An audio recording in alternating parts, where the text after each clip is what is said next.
Hey all, so this is something that is about to get so real because I have been burning up with this inside and it has been exhausting trying to run away from this story. So today I'm going to share an important story for me, and an important story that I want to share particularly for young women right now, ages 12 to 18, who are navigating life, navigating what they need to look like, how they're represented, and all the things in between to be worthy, to be attractive, all of those things. I'm going to share just how big Jesus is in my life, because that is the very thing that I have muted. That is the very thing I've spoken softly about. That is the very thing that I haven't embraced my own power in, my own authority in, that he's given me, because these are the very pains he's redeemed me from. So I'm about to walk through a list of 9 things that God has redeemed in me, and how he has changed my life. And I'm going to speak about this boldly. So number 1, in 2017, I was assaulted. Well, I'm sorry, in 2017, I broke down into tears from healing from my assault. But in 2015, right before college, I was assaulted. So he has delivered me. Jesus has delivered and healed me from the lies of unworthiness at being assaulted and raped at the age of 17. He has delivered me from a depression that almost took my life as a sophomore in college. He has delivered me from the lies that I need to look a certain way, be a certain way, dress a certain way, attract someone to feel loved and wanted when I'm out somewhere and someone doesn't look at me or doesn't pay me attention, that means that there's something wrong. That means there's something unattractive and unworthy in me, that he has redeemed that lie. He has delivered me from thoughts of escapism. When in college, I would have rather hid away inside my house than step outside of it, when I didn't have enough strength to even come out of my bedroom. He has delivered me from escapism, where I thought that getting into a car accident was easier than dealing with life, slowing down, and maybe that would show me who actually cares for me. Those are the lies, the deep-rooted lies and deception of shame and guilt. Why do I even think like that? But those are the things that were in my thoughts and my heart that crippled me, that he has redeemed me from. Something that really struck a chord with me, and this level of conviction and power, is that Jesus isn't someone that isn't just the Jesus that I learned in Sunday school. The one that would tend to the sheep, the one that would embrace the teddy bear Jesus. That's not him. That's not him. He is the Son of God, man of authority. And the reason why I've probably been so tired is I haven't owned the very thing he has told me in truth about who he is and what he's done for me. He has delivered me from the pain of empty sex. My goodness. To put it briefly, I was so impressionable, and probably around the ages of 8 to 12, watched a film that started stirring these very natural emotions inside my body and didn't know how to respond to it. And that would later lead in this confusion and lack of understanding of what it really means to be drawn or what it really even means,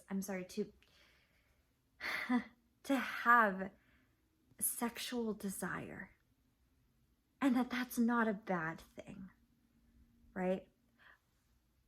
But what the enemy will do is manipulate that. And for me, the enemy used images like, is love what I saw growing up? Is that was my base of truth, right?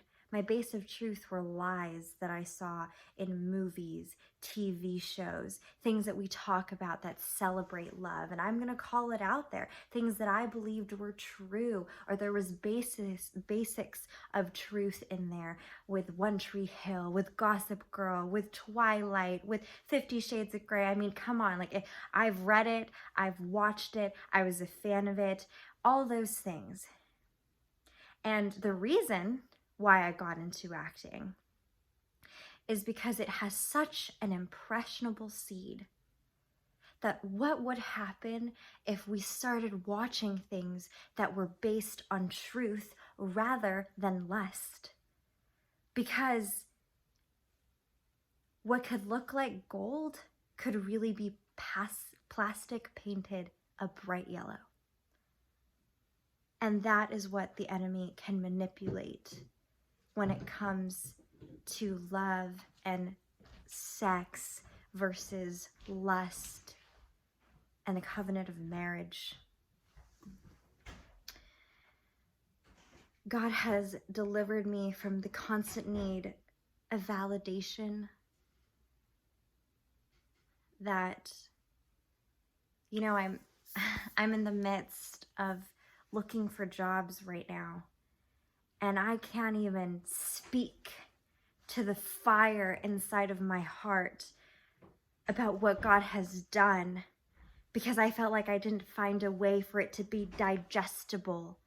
I had filtered my own story of God and what I have learned. And that's the opposite of serving and helping. And so I hope that if this could just help one person understand that they are loved and worthy and enough, that they are made in God's image, and that's all that they could need. And it's nothing that we could ever do, but it's something that is already in us, that we are already loved, that we are already seen, that we are already heard, that we're all already known, that we are special, one of a kind, a masterpiece, worthy, that those are all the names that God has for you, and that He is a God that heals the brokenhearted and binds up their wounds. Now, I'm not here taking a stance on religion and our own filters of what we believe, but this is the truth and the pursuit of the being of God who knows us because He created us.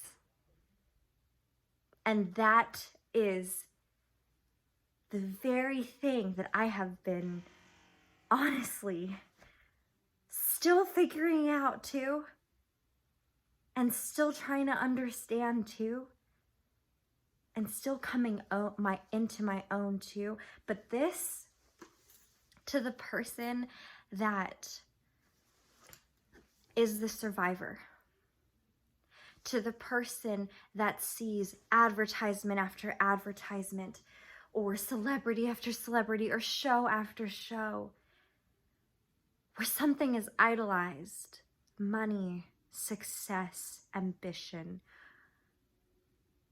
a worshiping of something, and deep down a belief in something.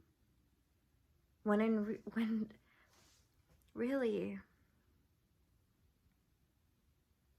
we are all made in the image of God. And so there are things in my past that I am so guilty and so ashamed of, in the way that I used people, in the way I manipulated situations, in the way where I was lying or deceitful or broken or guilty or shamed, name it all. But the weight of that, to know that I am loved by God, forgiven, seen, and to even learn the respect towards another human being because they are also made in the image of God. And so I pray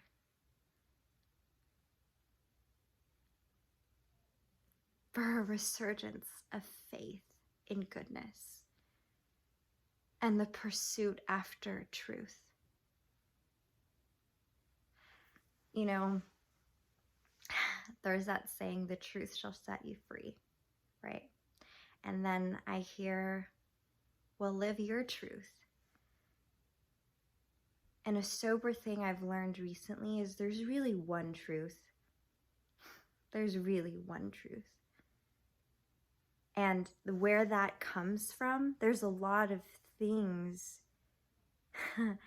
that have roots in the Bible. And where that comes from about the truth shall set you free, there's a verse that happens right before that that says, obey God and his law and truth, and then you will know the truth, and the truth then shall set you free. And so that is the beginning, middle, and end. And I am so sick and tired of running away from the things that have brought me shame and a fear that I can't talk about it. And so, man, I'm here to talk